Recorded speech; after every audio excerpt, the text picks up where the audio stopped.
VIP का नाम तो बोलो, मुख्यमंत्री मुंह तो खोलो, वीआईपी का नाम तो बोलो। अब क्यों मुंह पर ताले हैं, वीआईपी से पाले हैं, अब क्यों मुंह पर ताले हैं, तुमने गुंडे पाले हैं, अब क्यों मुंह पर ताले हैं, तुमने गुंडे पाले हैं। मुख्यमंत्री मुंह तो खोलो, वीआईपी का नाम तो बोलो, मुख्यमंत्री मुंह तो खोलो।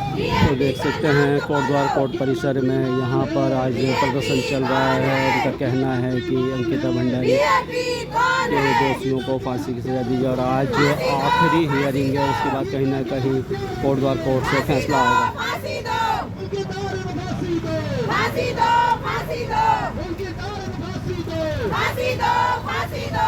मुख्यमंत्री मान है। वीआईपी कौन है? नमस्कार दोस्तों, स्वागत है एक बार फिर से आप सभी का। हमारे साथ प्रांजल नोडियाल जी हैं जो कि उत्तराखंड मूल निवास भू कानून संघर्ष समिति के महासचिव हैं। और मैं देखता हूं लगातार जो भू कानून है उसके लिए किस प्रकार से सर आवाज़ उठा रहे हैं। और विभिन्न जगहों पर कोटद्वार में भी एक बार इनकी बहुत बड़ी रैली आयोजित की गई थी और लगातार देहरादून में और दूसरी जगहों पर उत्तराखंड के लोगों को उनका जो है मूल निवास और भू कानून मिले उसके लिए लड़ाई लड़ रहे हैं। और बड़ा अच्छा लगता है इस प्रकार से युवा अगर हमारे आगे आते हैं और युवा काम कर रहे हैं अपने उत्तराखंड के लिए। अभी आपने देखा होगा कि टिहरी से बॉबी पंवार जी को आपने देखा है, अभी हमारे लोकार्पण से वहाँ पर जो केदारनाथ में चुनाव लड़े थे। तो अच्छा लग रहा है कि अब युवा आगे आ रहे हैं और युवा अपनी एक पहचान बना रहे हैं और उत्तराखंड के लिए लड़ रहे हैं। सर से बात करेंगे प्रांजल नोडियाल जी से। नोडियाल जी कैसे हैं? और आज आप यहाँ पर अंकिता भंडारी वाले मामले में आए थे और सुनने में यह आया कि लास्ट हियरिंग है, उसके बाद कहीं ना कहीं मामले को सुरक्षित रखा जाएगा और मामले पे की जो है उस पे इस पूरे मामले पे अंकिता भंडारी मर्डर मामले की जो है वो भी होगी। तो क्या कहेंगे सर? देखिए, ये बड़ी विडम्बना है इस प्रदेश की।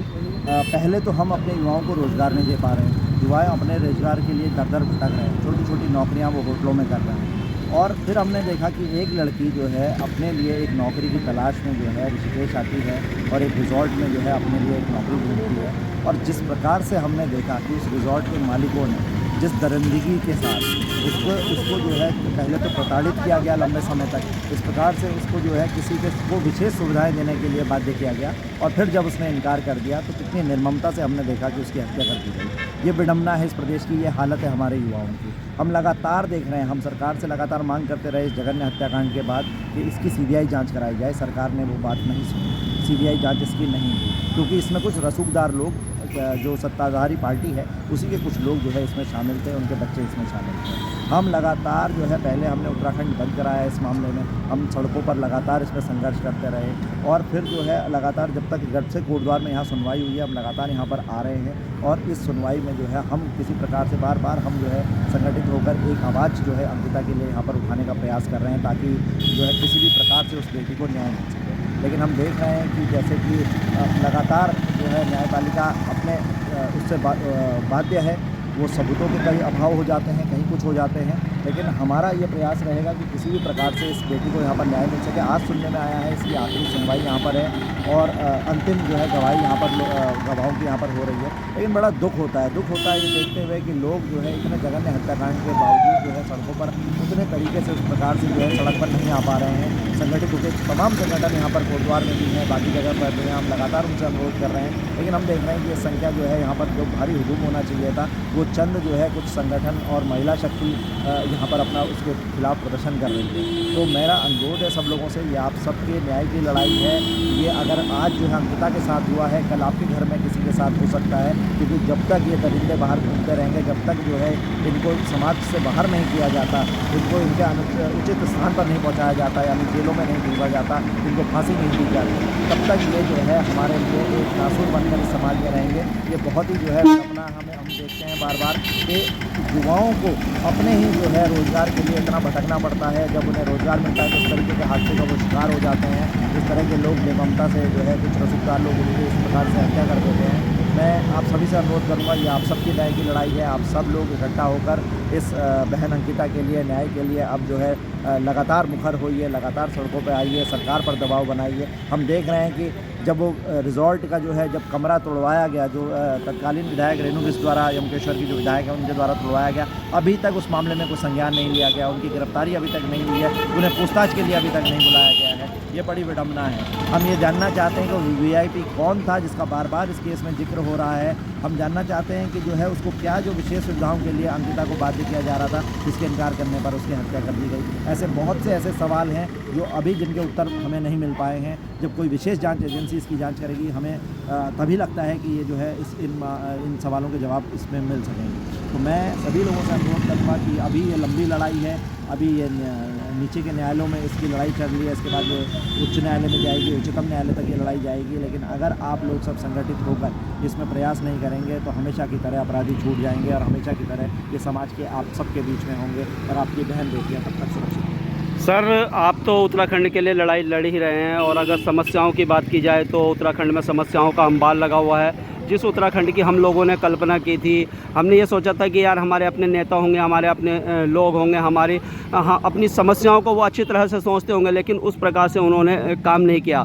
लेकिन जहाँ तक आपने दूसरी बात भी की कि लोगों को संगठित होना पड़ेगा, समस्याएं इतनी है कि लेकिन लोग संगठित नहीं हो रहा। कब तक ये जो टुकड़ियों में सर लड़ाई लड़ी जाएगी, कब तक ये चलेगा? क्यों नहीं हम लोग एकजुट हो पा रहे हैं इतनी सारी समस्याओं को लेकर? देखिए, यही सबसे बड़ा प्रश्न है। हम आप लगातार देख रहे हैं कि 2000 में ये राज्य बना। 2000 में जो पहले मुख्यमंत्री हमारे यहाँ के बने वो बाहर के बने, यानी हरियाणा कैडर के बने। उन्होंने मूल निवास के साथ साथ यहाँ स्थायी निवास की व्यवस्था शुरू करी।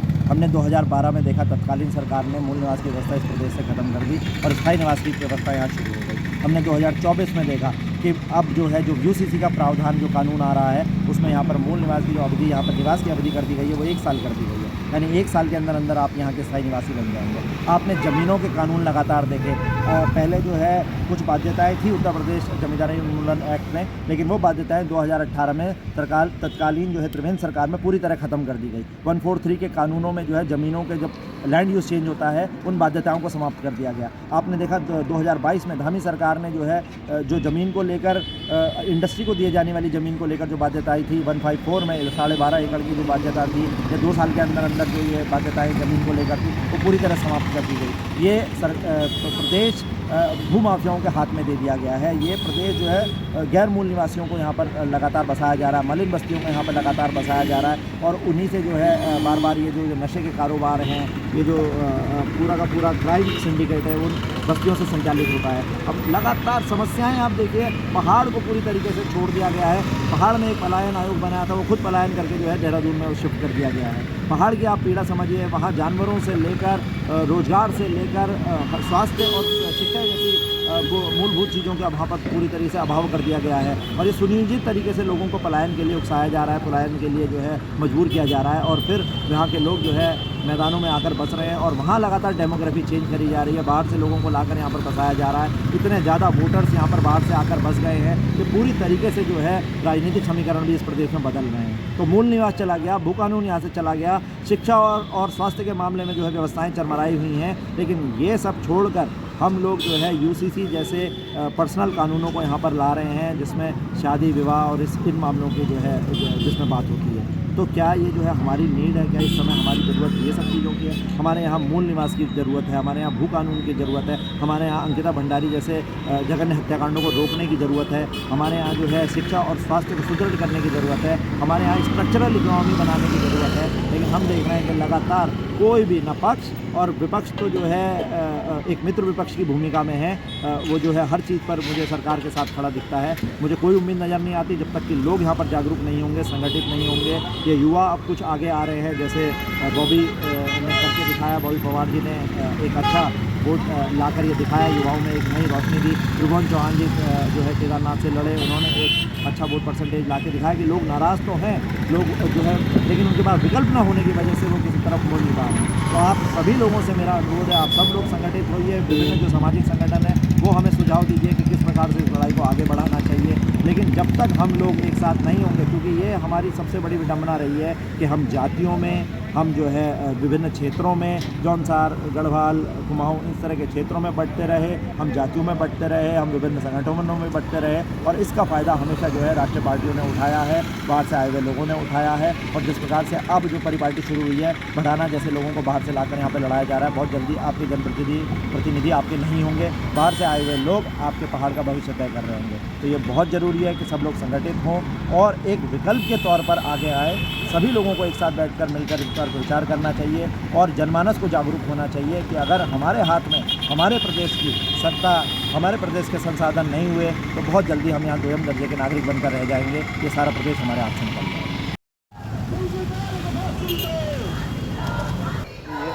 अंकिता भंडारी के जिस प्रकार से बताया जा रहा है कि लोगों का हाथ रखने के कार्य आज आखिरी सुनवाई है कोटद्वार कोर्ट में, इसके बाद कहीं ना कहीं फैसला आना है। तो ये हमें